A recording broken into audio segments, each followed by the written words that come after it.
자, 육강 축전기 내용 하도록 하겠습니다. 앞선 내용에서 전기 회로 내용은 많이 했고요. 이 내용에 대해서는 충분히 공부하셨으라 생각하고 밑에 이제 축전기 내용 하겠습니다. 축전기 공부할 때 우리가 전기 회로하고 이제 축전기 넘어간 이유가 있어요. 이제 전기 회로를 배울 때 언제 전류가 흐르냐? 그럼 스위치 닫았을 때, 그래서 스위치가 회로가 쭉 다 연결됐을 때 전류가 흐릅니다. 근데 지금 이 그림 보시면 좀 이상하죠.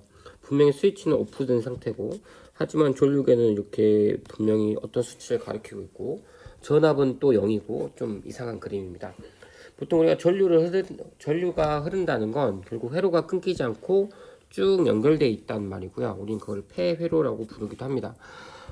그런데 좀 외외적인 상황이 있다는 거를 이제 얘기하고 싶어서 하는 건데, 지금 축전기라는 애가 있어요. 축전기는 두 개의 금속 판으로 이루어졌고요. 금속이라는 건 어떻게 보면은 도체죠. 자유전자가 매우 많이 있는. 근데 이게 사실 이렇게 붙어 있지 않고 이렇게 떨어져 있거든요. 근데 스위치를 닫으면 떨어져 있으니까 일단 폐회로가 아닙니다. 폐회로가 아니니까 전류가 흐르면 안 되죠. 근데 희한하게 이 경우는 살짝 흘러요. 이게 계속 흐르진 않는데 살짝 흐르는 순간이 있습니다. 그래서 왜 흐르는지에 대해서 간단히 이야기를 해보겠습니다. 축전기는 아까 말했지만 금속판으로 만들어졌고요. 이 금속은 도체다 보니까 자유전자가 많다라는 특징을 갖고 있습니다. 자, 그래서 만약에 축전기에 전압을 걸어주면, 그래서 한쪽이 플러스 한쪽이 마이너스, 그래서 총 2V라고 했을 때 이거를 이제 저희가 플러스 1V 마이너스 1V, 그래서 이 전이차가 2V라고 할게요.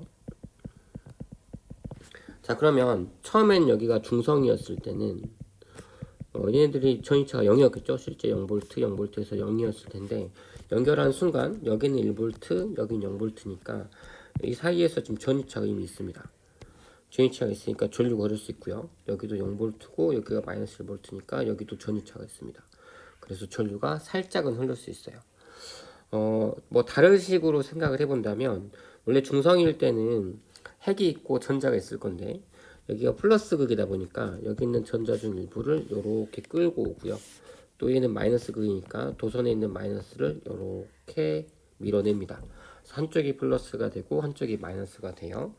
근데 전위를 우리가 한번 생각해 보면 전위 같은 경우에는 단위 전하닥 전기 위치 에너지였는데 이 전위는 플러스 극 쪽이 높고요. 마이너스 극 쪽이 낮은 성질이 있습니다. 그래서 이 플러스 극이 된 쪽이 점점 전위가 올라가고요. 그리고 마이너스가 된 쪽이 전위가 점점 내려가요. 그러니까 0을 기준으로 플러스가 되면 될수록 얘는 점점 전위가 올라가고 마이너스 극은 점점 전위가 내려가서 이 차이가 2V가 되면 더 이상 이제 전류가 흐르지 않습니다. 왜냐하면 건전지에서 공급해주는 전이차가 2V이기 때문에 이 2V를 넘어가진 않아요. 그래서 여기 그래프를 보시면 0V부터 시작했다가 딱 2V가 되면 더 이상 전압이 올라가지 않습니다. 전압이 올라가지 않는다는 건 여기 플러스 여기 마이너스가 더 이상 충전되지 않고 멈춰 있다는 소리고요. 우린 이때가 풀로 충전돼 있다. 뭐 이런 식으로 얘기를 합니다. 그래서 뭐 이거를 이렇게 중성이었던 두 금속판에서 플러스 마이너스 극판이 됐다는 건, 플러스 극판이 됐다는 건 플러스가 들어온 게 아니고 마이너스가 빠져나간 걸로 생각하셔야 돼요. 여기서 움직일 수 있는 건 자유전자밖에 없으니까. 그래서 이런 식으로 전자가 이동하면서 플러스 극 마이너스 극이 된다. 언제까지 흐른다? 전압이 외부 전원과 똑같아질 때까지. 그리고 연결 후 끊으면 바로 방전되나요? 우리 핸드폰 충전할 때도 충전선 딱 꽂는다고 해서 바로 핸드폰이 방전되는 거 아니잖아요. 이걸 써야 방전되지. 그러니까 바로 방전되지 않고요. 왜냐하면 바로 끊었다고 해서 전류가 흐르는 것도 아니고, 전류가 흐르는 게 아니니까 전자가 이동하는 것도 아니고요. 우리가 전기 에너지를 쓰는 게 아니죠. 하지만 방전을 하려면 회로에 연결해서 저항에 연결해서 이제 직접 전기 에너지를 쓰면 그때부터 이제 방전이 될 겁니다. 자, 그래서 어떻게 하면 전기를 많이 모을 수 있을까를 해보면, 일단 전기는 판에 모이기 때문에 판이 넓으면 넓을수록 전기를 많이 모을 수 있고요. 그리고 이 사이 거리가 가까우면 가까울수록 전기용량이 크다라고 생각할 수 있습니다. 그리고 여기서 전압을 걸어줘서 여기에 충전이 된 거니까 결국 전압이 높으면 높을수록 충전된 전화량도 크다, 이렇게 얘기할 수 있습니다. 이건 직접 실험으로 한번, 그때 모의 실험으로 한번 직접 확인했었죠. 여기 QR코드 가서 확인했었는데, 그렇게 보게 되면 결국 전압을 높이 주고 그리고 면적은 넓게, 그리고 가까이 하면은 결국 많은 전하를 모을 수 있습니다.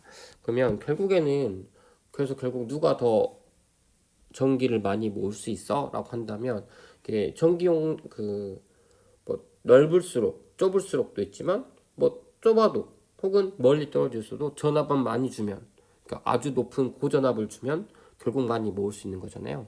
그래서 축전기별로 이 모양이나 크기에 따라서 이제 같은 전압 대비 얼만큼 많이 모을 수 있냐, 그래서 전기 용량이라는 단위가 등장합니다. 그래서 전기 용량은 똑같은 전압 기준으로 얼만큼 전기를 많이 모을 수 있어요 인데, 이거는 그래서 전압당 전하량 이렇게 전기 용량을 정의하고요. 이 전기 용량은 결국 얼만큼 같은 전압에 많이 전하를 모으냐, 그러려면 면적이 넓어야 되고요. 그리고 이항이면 가까워야 됩니다. 그래서 이런 관계가 있다라고 생각해 주시면 되겠습니다. 다음 장에서 충전은 언제까지 된다? 외부 전압이 똑같아질 때까지 라고 생각하시고, 언제까지 방전돼요? 여기 있는 에너지 전기량이 다 쓸 때까지, 다시 말하면 0V가 될 때까지 쓴다 라고 생각해 주시면 되겠습니다. 축전기 전기 용량, 그래서 결국 이거 시뮬레이션을 확인했던 거 정리하는 거고요. 전하량 늘리는 방법, 아까 앞에서 전기 용량 키우는 방법 똑같습니다. D를 늘리고 면적을 줄이는 방법으로 전기 용량을 늘릴 수 있다. 나중에 6.5강에서 좀 더 상세하게 다루기로 하고요. 일단 여기에서는 이렇게 마치도록 하겠습니다. 밑에는 축전기 활용, 여기도 중요하니까 간단히 볼게요. 일단 여기서 키보드랑 마이크랑 터치스크린은 원리가 똑같고요. 심장 충격기만 살짝 달라서 구분해서 얘기를 하자면, 일단 키보드 같은 경우에 눌러요 사람이, 혹은 콘덴서 같은 경우에는 소리가 진동판을 이렇게 누르겠죠. 그리고 터치스크린도 손으로 누르는 거고요. 그래서 누르면 전기 용량이 변합니다. 아까 전기 용량 크기가 간격이 좁으면 전기 용량이 늘어난다고 했죠. 그래서 간격이 줄어들면, 특히 D를 만약에 줄이면 전기 용량이 증가합니다. 전기 용량이 증가하면 지금 키보드가 됐든 마이크가 됐든 터치스크린이 됐든 배터리랑 연결되어 있던가 전원장치랑 연결되어 있잖아요. 그러니까 전압이 일정한 상태예요. 그 상태에서 전기 용량이 올라갔으니까 전하량도 같이 올라갑니다. 그러니까 전기 용량이 올랐다는 건 더 많이 충전할 수 있다는 소리고, 전원이 연결되어 있으니까 더 많이 충전을 하게 돼요. 그럼 충전을 하게 된다는 건 결국 전류가 흘러서 더 많이 전기를 모으는 거니까 결국 전류가 흐르게 되고요. 그러니까 누르면 전기가 흘러요. 전류가. 그럼 전류가 흐르니까 그걸 보고 신호로서 확인하는, 그렇게 축전기로 신호를 주고받을 수 있다, 이렇게 생각하시면 되고요. 자동 심장 충격기는 사실 되게 간단하죠.